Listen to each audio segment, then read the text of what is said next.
तो प्यारे बच्चों, भारत में राष्ट्रवाद की उदय का जो दूसरा एपिसोड है, दूसरा भाग जो है भारतीय राष्ट्रवाद के उदय के कारण।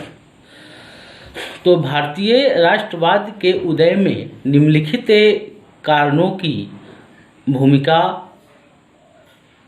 महत्वपूर्ण थी। पहला है पश्चिमी शिक्षा का प्रभाव, यानी अंग्रेजी शिक्षा का प्रभाव में आना। 19वीं शताब्दी के प्रथमार्ध में या प्रथम भाग में अंग्रेज मिशनरियों और कुछ चिंताशील व्यक्तियों के उत्साह से भारतीय शिक्षा आधुनिकता की ओर अग्रसर होने लगी।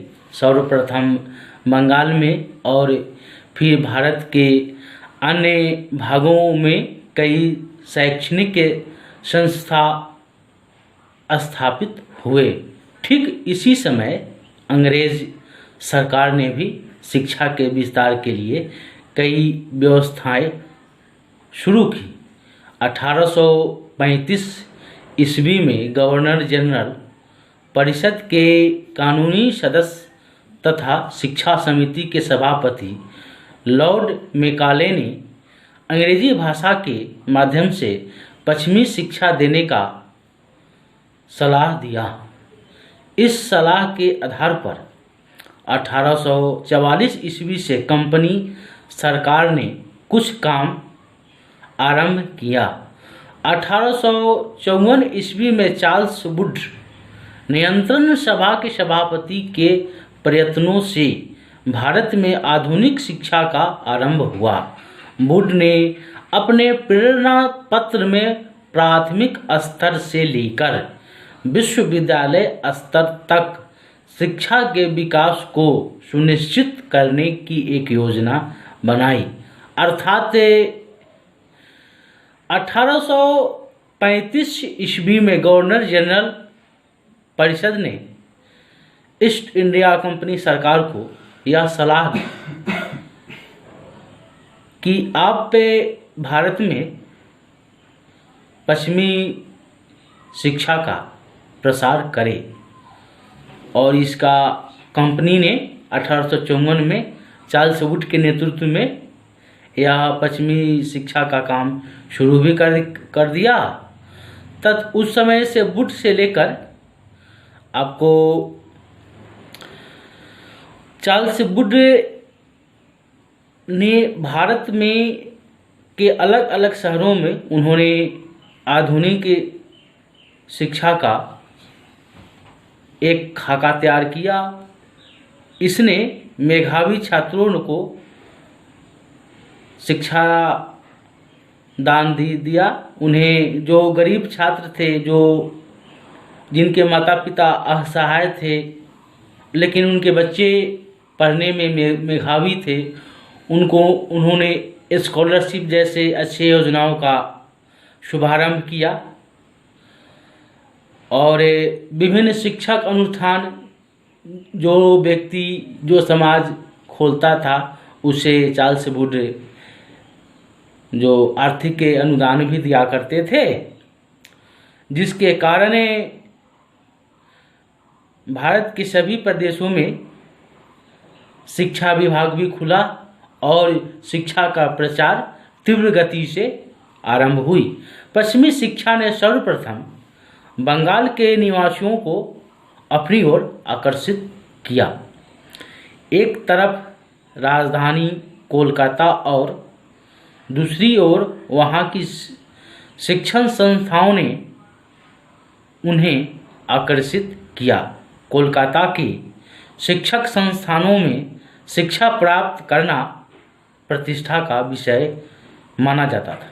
राजधानी कोलकाता और वहाँ के शिक्षक संस्थानों ने उनके मन मस्तिष्क को नए आलोक से भर दिया।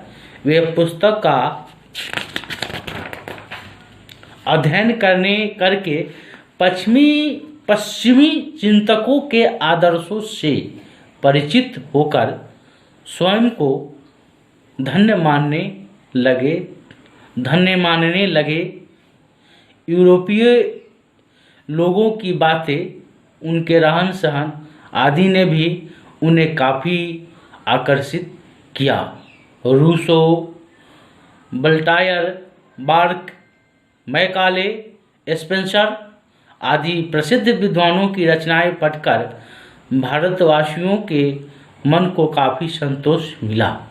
राष्ट्रीयता, स्वशासन, गणतंत्र आदि के विषय में ज्ञान प्राप्त करके उनका मन एक असीम कौतूहल से भर गया था।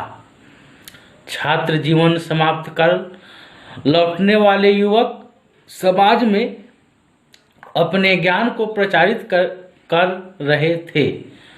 इससे समाज में एकता का भाव जागृत होने लगा।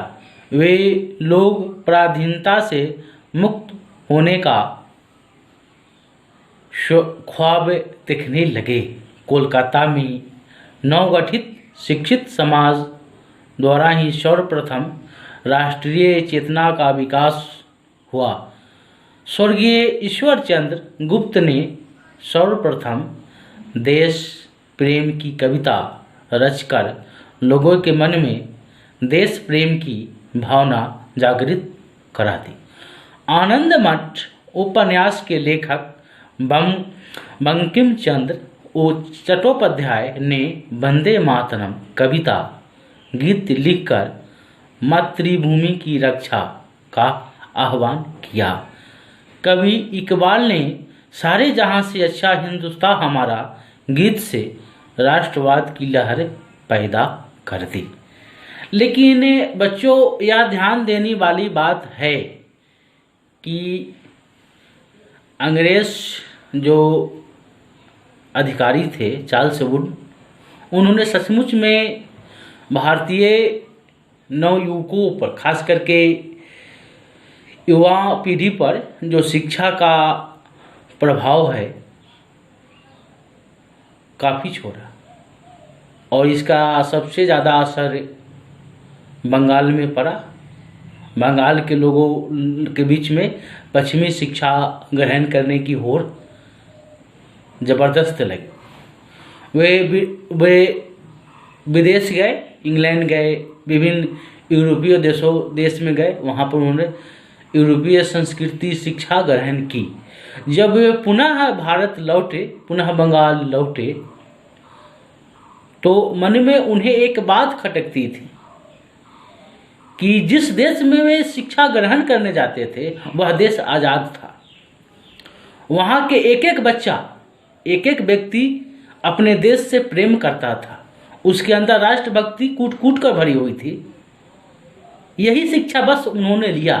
सिर्फ अंग्रेजी लिखना और पढ़ना वो नहीं गए हुए थे। उन्होंने विदेशों में जो एक एक के बच्चे के मन में राष्ट्रीयता की भावना को शिक्षा के माध्यम से कूट कूट कर भरा जा रहा था, तो उस अवसर का लाभ बंगाल के नौजवान विद्यार्थियों ने लाभ उठाया और उन्होंने अपने सपनों में एक आज़ादी की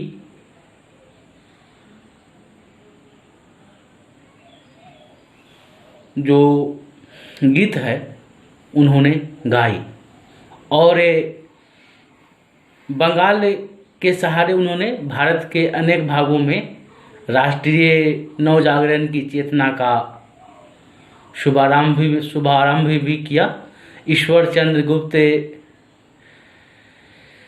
ने एक ऐसी कविता का रचना किया जो देशभक्ति से ओतप्रोत थी। लेखक बंकिम चंद्र उपाध्याय ने जो वंदे मातरम, आनंद मठ जो उनका है, ईश्वरचंद्र गुप्त का, ऐसे जो इकबाल जी हैं, यानी बहुत ऐसे हमारे देश के पढ़े लिखे साहित्यकारों ने देशभक्ति की उपन्यास के माध्यम से, गद्य के माध्यम से, पद्य के माध्यम से, गीत के माध्यम से भारतीय जनता के जो दिल में एक राष्ट्रीयता की भावना मर चुकी थी, वे एक जिंदा लाश के समान थे। वे भूल चुके थे कि हमारा पूर्वज वीरों का पूर्वज है। उनके अंदर आत्मसम्मान मर चुकी थी। वे सिर्फ नर और नारी यानी दोनों जानवर के समान थे। खाना और कमाना, इसके अलावा वे कुछ नहीं जानते थे।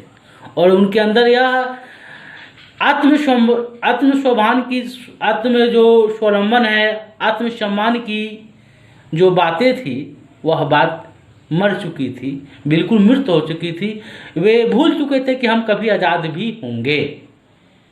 लेकिन समय और नियति का खेल तो कोई जानता नहीं, और इन्हीं के द्वारा, विधि के द्वारा पूरे भारत में अंग्रेजी शिक्षा के बहाने भारत में भी राष्ट्रीय एकता,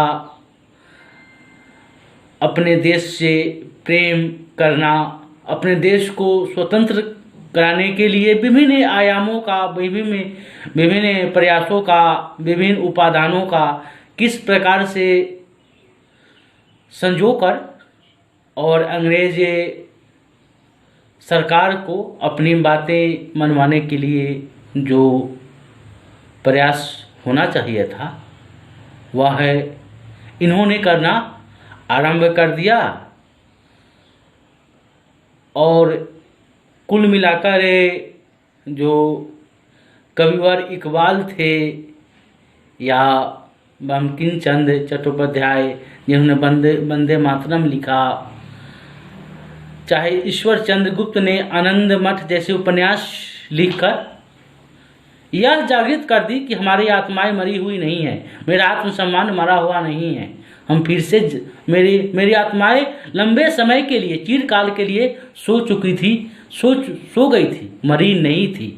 और फिर हम जागृत धीरे धीरे हो रहे हैं, और एक दिन पूरे भारतीय जग जाएंगे तो अंग्रेज को भगाना, उन्हें हराना, उन्हें पराजित करना कोई बहुत बड़ा भारी काम नहीं है। और तो यह एपिसोड समाप्त होता है। अगले एपिसोड में हम चर्चा करेंगे कि किस प्रकार चार्ल्स वुड ने यातायात के साधनों को सुगम बनाने का प्रयास किया। धन्यवाद।